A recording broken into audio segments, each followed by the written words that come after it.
Hello everyone, yummy টাম্মিতে তোমাদের সবাইকে স্বাগত। আশা করি তোমরা সবাই খুব ভালো আছো। আমরা তো বাড়িতে সব সময় ডিমের পোচ, ডিমের কারি, ডিমের ঝোল এইসবই তো খেয়ে থাকি। তো আজ একটা ভাবলাম নতুনভাবে ডিম চচ্চড়ি করা যাক। তো প্রথমে আমি ডিমগুলোকে সিদ্ধ করে এরকম কাট করে নিয়েছি। তারপরে নুন, হলুদ, একটু কাশ্মীরি রেড চিলি পাউডার দিয়ে আমি ফ্রাইং প্যানে অল্প একটু তেল দিয়ে হালকা করে ডিমগুলোকে এপিট ওপিট করে একটু ভেজে নিলাম। ডিমটা আমরা কড়া করে ভাজবো না, হালকা ব্রাউন কালার হলেই আমরা ডিমটা তুলে নেব, কারণ ডিমটা কড়া ভাজা হলে না ঠিক ভালো লাগবে না স্বাদটা।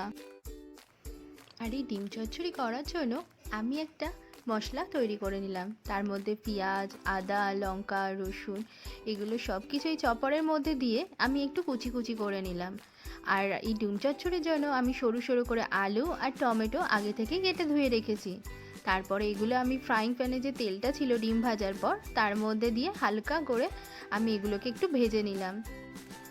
আলুটা একটু ভাজা হয়ে যাওয়ার পর আমি তারপরে যে কুচি কুচি করে যে আমি পেঁয়াজ, আদা, রসুনের যে পেস্টটা করেছিলাম তো সেটা আমি অল্প অল্প করে দিয়ে দিয়েছিলাম।